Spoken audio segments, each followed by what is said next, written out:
नमस्ते। आज हम एक बड़े ही मजेदार टेस्ट की बात करने वाले हैं। एक ऐसा टेस्ट जो शायद आपके पैसों से जुड़े भविष्य के बारे में कुछ बता सकता है। इसका नाम है मार्शमैलो टेस्ट। चलिए देखते हैं कि आखिर ये है क्या और इसका पैसों से क्या लेना देना है। चलिए एक सवाल पूछता हूँ। मान लीजिए आपको एक मिठाई दी जाए और कहा जाए कि इसे अभी खा लो या फिर अगर 15 मिनट रुक गए तो 2 मिलेंगी। क्या करेंगे? अब ये सुनने में तो एकदम बच्चों वाला सवाल लगता है ना? लेकिन मजे की बात ये है कि इसका जवाब किसी की पूरी जिंदगी, उसकी सफलता के बारे में बहुत कुछ बता सकता है। और इस पूरे आइडिया की जड़ें एक बहुत ही फेमस साइकोलॉजिकल एक्सपेरिमेंट में है, जिसे कहते हैं द मार्शमैलो टेस्ट। तो इसकी कहानी शुरू हुई थी 1972 में स्टैनफोर्ड यूनिवर्सिटी में। एक साइकोलॉजिस्ट थे वॉल्टर मिशेल। उन्होंने क्या किया कि कुछ छोटे छोटे बच्चों को एक कमरे में बिठाया, उनके सामने एक मार्शमैलो रखा और एक बड़ी सिंपल सी चॉइस थी, या तो इसे अभी खा लो या फिर मेरे वापस आने तक रुको, और अगर रुक गए तो एक की जगह 2 मिलेंगे। साइकोलॉजी की भाषा में इसी को कहते हैं डिलेड ग्रैटिफिकेशन। मतलब क्या हम तुरंत मिलने वाले छोटे से मजे को छोड़कर भविष्य में मिलने वाले किसी बड़े इनाम के लिए सब्र कर सकते हैं? लेकिन इस एक्सपेरिमेंट की जो असली कहानी है ना, वो सालों बाद सामने आई, और जब आई तो उसने सबको चौंका दिया। और जो रिजल्ट्स आए ना, वो कमाल के थे। पता चला कि जिन बच्चों ने सब्र दिखाया था, मतलब दूसरे मार्शमैलो का इंतजार किया था, वो बड़े होकर ज्यादा कामयाब हुए। उनके स्कूल में मार्क्स अच्छे आते थे, वो स्ट्रेस को बेहतर तरीके से हैंडल कर पाते थे।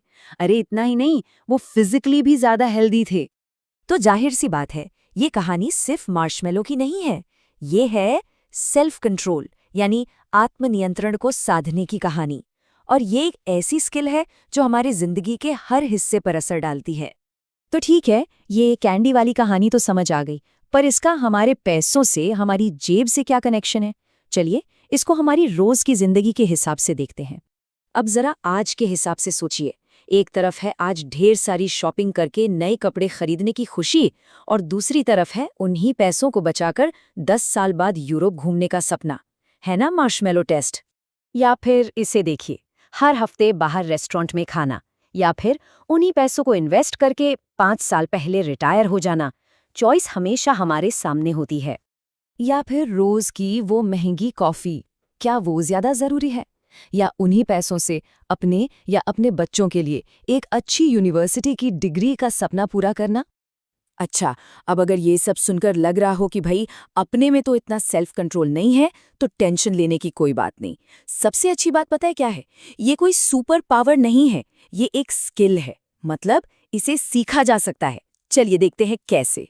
इस एक्सपेरिमेंट को करने वाले वॉल्टर मिशेल ने खुद ये बात कही थी कि सेल्फ कंट्रोल कोई ऐसी चीज नहीं है जो किसी में जन्म से होती है और किसी में नहीं। ये पूरी तरह से एक स्किल है जिसे सिखाया भी जा सकता है और सीखा भी जा सकता है। मतलब कुछ भी पहले से तय नहीं है। तो इस इंतजार के खेल में माहिर होने के लिए 3 सिंपल स्ट्रैटेजीज हैं। पहली, इस बात पर भरोसा करें कि इनाम मिलेगा। दूसरी, भविष्य को अपने करीब लेकर आएं। और तीसरी, अपने दिमाग को भटकाना सीखें। सबसे पहली और सबसे जरूरी चीज वो है भरोसा। जरा उन बच्चों के बारे में सोचिए जिन्हें ये लगा होगा कि रिसर्चर शायद वापस आएगा ही नहीं। उन्होंने क्या किया? फौरन मार्शमैलो खा लिया। ठीक इसी तरह अगर हमें ये भरोसा ही नहीं है कि आज पैसे बचाने से हमारा कल बेहतर होगा, तो हम क्यों ही बचाएंगे? तो सबसे पहले अपने फाइनेंशियल गोल्स पर विश्वास करना जरूरी है। इसका एक बहुत ही दिलचस्प उदाहरण है। एक स्टडी में लोगों को कंप्यूटर पर उनकी बुढ़ापे की तस्वीर दिखाई गई, मतलब वो भविष्य में कैसे दिखेंगे। और जानते हैं क्या हुआ? ये देखने के बाद उन्होंने अपने रिटायरमेंट के लिए 30% ज्यादा सेविंग करनी शुरू कर दी। कमाल है ना? दूसरी स्ट्रैटेजी है भविष्य को आज में महसूस करना। जब कोई अपनी आरामदायक रिटायरमेंट लाइफ को साफ साफ इमेजिन करता है ना, तो आज की वो महंगी कॉफी छोड़ना ज्यादा आसान हो जाता है।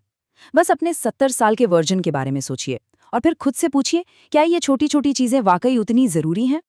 अब आते हैं तीसरी स्ट्रैटेजी पर, और इसके लिए ना हमें अपने दिमाग के अंदर की लड़ाई को समझना होगा। इसे ऐसे समझिए कि हमारे दिमाग में 2 सिस्टम है। एक है हॉट सिस्टम, जो एक जिद्दी बच्चे की तरह है, जिसे सब कुछ अभी चाहिए। और दूसरा है कूल सिस्टम, जो एक समझदार बड़े की तरह है, जो आगे की सोचता है, प्लान करता है। तो ट्रिक ये है कि इस हॉट सिस्टम को, मतलब उस जिद्दी बच्चे को, थोड़ा ठंडा रखा जाए। कैसे? अपना ध्यान भटकाकर। बिल्कुल वैसे ही जैसे उन बच्चों ने मार्शमेलो की तरफ से नजरें हटाकर किया था। या फिर एक इफ देन प्लान बनाकर, जैसे अगर मेरा मन ऑनलाइन शॉपिंग का हुआ तो मैं फोन रखने के बाद 10 मिनट वॉक पर जाऊंगा। एक छोटा सा ब्रेक और वो तुरंत की इच्छा शांत हो जाएगी। लेकिन 1 मिनट रुकिए, इन सब का मतलब ये बिल्कुल नहीं है कि जिंदगी में मजे करना ही बंद कर दें। सेल्फ कंट्रोल का मतलब कंजूसी नहीं होता। खुद वॉल्टर मिशेल ने भी यही बात कही थी। असली स्मार्टनेस हमेशा इंतजार करने में नहीं है, बल्कि ये समझने में है कि कब इंतजार करना सही है और कब उस मार्शमेलो को खा लेना ही बेस्ट है। तो आखिर में सारा खेल बैलेंस का है। आज की छोटी छोटी खुशियों और आने वाले कल के बड़े सपनों के बीच एक सही तालमेल बिठाने का। तो जाते जाते एक सवाल सबके लिए, अपनी जिंदगी के बारे में सोचिए। कौन सा मार्शमेलो ऐसा है जिसके लिए इंतजार करना बनता है, और कौन सा वो मार्शमेलो है जिसे अभी इसी वक्त एंजॉय कर लेना चाहिए? सोचिएगा जरूर।